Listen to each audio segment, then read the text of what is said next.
É, o que é o afrofuturismo? Cara, vamos... Assim, ele tem uma grande conversa sobre o que ele é, mas vou para a conversa mais curta para a galera sacar. Então, você está assistindo aí, estão sacando a história do Pantera Negra. Que é o quê? Um filme de ficção científica construído a partir da cultura africana e africana em diáspora, que é, ou seja, a africana que se desenrolou nos países que foram colônias, Estados Unidos, Brasil, etc. Então, essa é a resposta mais curta, né? Tá. Seria uma ficção especulativa negra construída a partir da experiência... Da própria experiência negra. Negra, exatamente. Agora, ele tem desdobramentos sobre isso, né? Então, um desses desdobramentos é que o afrofuturismo ele é um movimento político, no sentido de que ele reivindica o espaço dos criadores negros. Ele reivindica que não é só ter personagem... Por isso que o Pantera Negra ele foi criado por Stan Lee, então ele já era uma narrativa existente, mas ele é um afrofuturismo quando o Coogler assume como roteirista e diretor, quando a Ruth Carter assume como figurinista. Então ele é esse espaço de, cara, vocês têm que ter pessoas negras pensando em ficção científica com ideais, com a cultura, com a religião, com as coisas de pessoas negras. Tá? Saquei. Então, o termo vem da década de 90 do Mark Dery, que é um crítico que era um cara da arte, montava uma galeria, mas a experiência do que seria o afrofuturismo vem de Sun Ra, que é aquele músico da década de 50, que já era do jazz, era do blues, e ele fazia algumas... ele dizia que ele era esse Sun Ra, ele era um deus egípcio que veio resgatar a comunidade preta das opressões que viviam no mundo, tá ligado? E a nave mãe dele, que seria a música para levar todo mundo para o mundo onde os negros... Isso é do quê? Sun Ra, década de 50. Década de 50. Isso é música? Música, Sun Ra é música.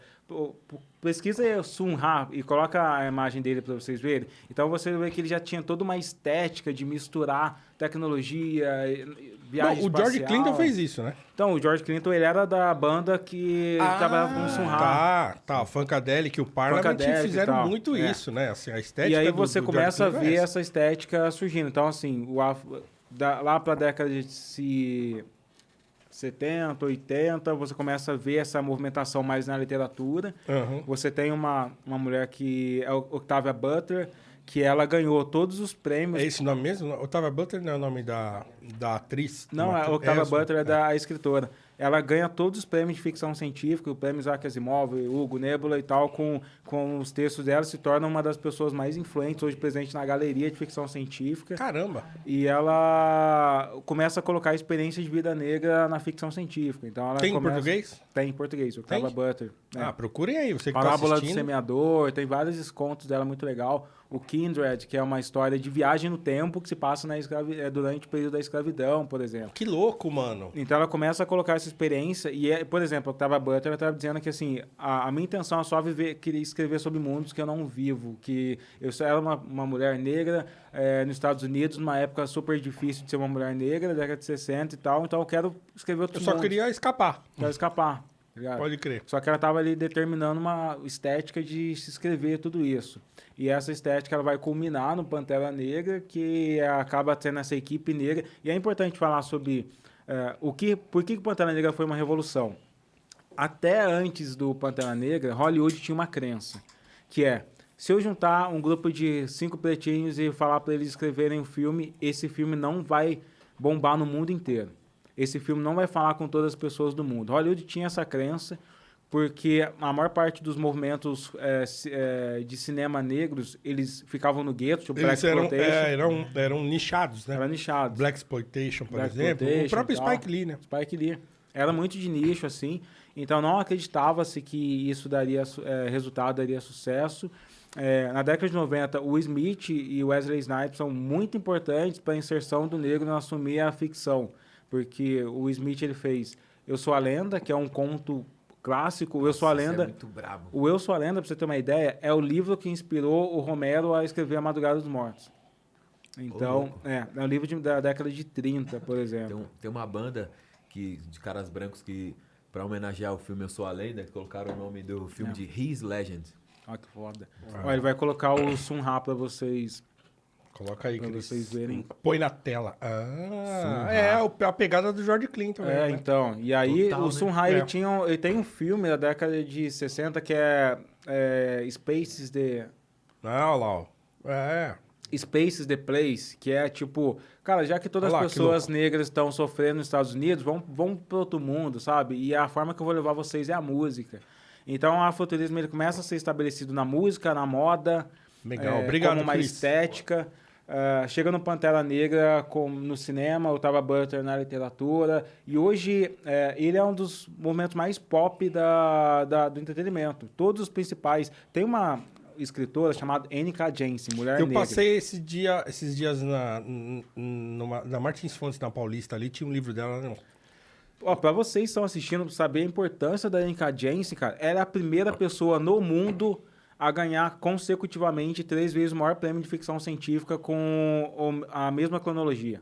Então ela lançou, ela é a primeira, cara, ela prêmio Hugo, que é o maior prêmio de ficção científica do mundo. Ela ganhou no ano com o primeiro livro do Terra Partida, no segundo ano com o segundo livro, no terceiro ano com o terceiro livro. É a única pessoa do mundo que fez isso até agora, cara. E é uma mulher negra. Mulher negra.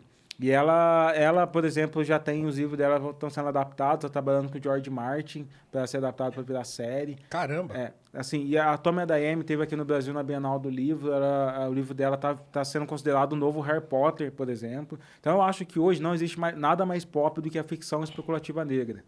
Porque as pessoas querem... Estão cansando de ficar vendo só Thor, cansando de ver outras coisas e querem ver outras histórias com outros sabores, com outras realidades, tá ligado? Isso é muito comum. Então, o que acontece com o Pantera Negra? Quando a Disney reúne esse time, antes do Pantera Negra, só 2 filmes tinham saído, rodado o mundo, assim, feito sucesso fora dos Estados Unidos, filme de pessoas negras. Um deles esqueci qual era, mas o outro que é o mais importante é o Príncipe de Nova York. Foi o primeiro filme que fez um sucesso estrondoso na China, cara. Só que ele não era de uma equipe negra, né? O diretor dele, John Landis, é o cara que fez o clipe do thriller do Michael Jackson também, tá ligado? Então, inclusive, tem uma história que ele saía na porrada ali com o Ed Murphy do meio das gravações. Mas, então, não tinha um filme feito por pessoas negras de tanto sucesso. Aí chega o Pantera Negra e, ponto, estoura, cara. Bilhões de dólares pra tudo quanto é lado. Aí, o que o mundo saca? Porra, então quer dizer que se eu colocar dinheiro na mão dos pretinhos, muita gente vai ganhar dinheiro, todo mundo vai assistir, muita gente vai se identificar. Não é mais um nicho. E aí, por isso que o Pantera Negra se tornou uma coisa tão importante no mercado de entretenimento. E aí acaba se tornando... Ele sinaliza pro mercado, né? Ele sinaliza pro mercado de entretenimento dizendo assim, tá vendo como vocês estavam errados? Fazem tanta grana que criadores brancos. E aí vira uma tendência, aí outras produtoras, você começa a ver Netflix investindo em narrativas de super-heróis negros. Algumas pessoas começam a falar, mas isso aí é o politicamente correto. Não é o politicamente correto. Isso é o mercadologicamente correto. Exatamente, E você falou do Netflix, tem o documentário Afrofuturismo, né? No Netflix. Isso eu ainda não vi do Netflix. Tem um documentário lá com esse nome, Que tem várias pessoas, inclusive vários parceiros nossos, falando sobre o que é afrofuturismo. E aí tem... Tashi Tracy, Rincon, sim, que foda. Carol Conká, tem Magamora. É porque, assim, igual a ficção científica, ninguém ousa definir a ficção científica, né? Porque o que era Mary Shelley era bem diferente do que é Star Wars. Então não tem, assim, um martelo que bate e diz isso é ficção científica, até porque o que é ciência se modificou nos últimos séculos. E eu acho que isso acontece também com o afuturismo. E eu acho que nós, brasileiros, hoje estamos redefinindo o afuturismo, porque a ficção afuturista dos Estados Unidos, do Pantera Negra, é esse mesmo imaginário da corrida espacial, que é um imaginário que não existe no Brasil. Lá não tem os tambores do candomblé e da Umbanda, por exemplo, na construção afuturista deles, da N.K. Jensen. A Tomi Adeyemi escreveu O Filho de Sangue e Osso, eu acho que esse é o nome do livro. Ela era da Nigéria, ela não conhecia o candomblé, ela foi estudar escrita criativa numa faculdade dos Estados Unidos. Aí ela veio fazer residência no Brasil, em Salvador. Lá ela conheceu o candomblé, voltou para os Estados Unidos. Ela não se converteu para a religião, ela só pegou o que ela gostava da religião, escreveu um livro. E o livro dela está sendo considerado um novo Harry Potter, por exemplo, cara. Ô, louco. E isso com a escrita criativa. Então, assim, esses elementos do que é ser um negro brasileiro, do carnaval, do sincretismo católico. Os Estados Unidos é um país muito mais protestante do que católico e tal. Isso é uma coisa que a gente está começando a definir. Eu acho que o meu livro é um dos primeiros que tem uma estética do funk e do trap na literatura da ficção científica. Porque é da minha experiência e eu também não quis ir pro lado religioso. Então a gente ainda está contornando todos esses elementos, assim, cara. E é um espaço para nós, criadores e escritores negros, se colocar nesse lugar da ficção científica. Não é uma coisa que eu quero... Eu não quero ser para sempre considerado só o cara que faz afuturismo, sabe? Eu quero ser o cara da ficção científica como a N.K. Jemisin. A N.K. Jemisin, ela nem usa esse termo, pra você ter ideia. Ela tá lá do lado do George Martin, que fez o Game of Thrones, falando, eu tô fazendo ficção científica. Mas é esse espaço que, nesse momento, quando a gente faz, a gente ganha esse destaque. Então, vai da gente utilizar esse espaço que a gente ganha para chegar onde a gente quer, tá ligado? Muito louco isso aí, hein? E é um negócio que tá só começando, né? Tá só começando. Tá só começando. Porque agora o mercado tá abraçando, cara. Então, eu fui primeiro afuturista no país a estar numa grande editora e eu espero que nos próximos anos venham muito mais, assim, nessas grandes editoras, né?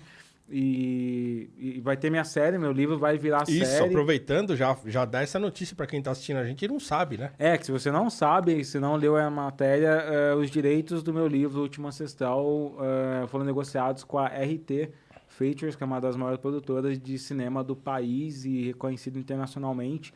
E a gente está começando a trabalhar para adaptar para o audiovisual O Último Ancestral, cara. Olha isso aí, hein? Olha isso aí, Ale Santos, na telona do cinema ou na tela de streaming, né? Então, porque ainda não decidiram se vai ser uma série para TV, se vai ser um filme de seriado como Harry Potter, uma franquia. A gente está trabalhando nisso, vai demorar alguns anos aí para acontecer.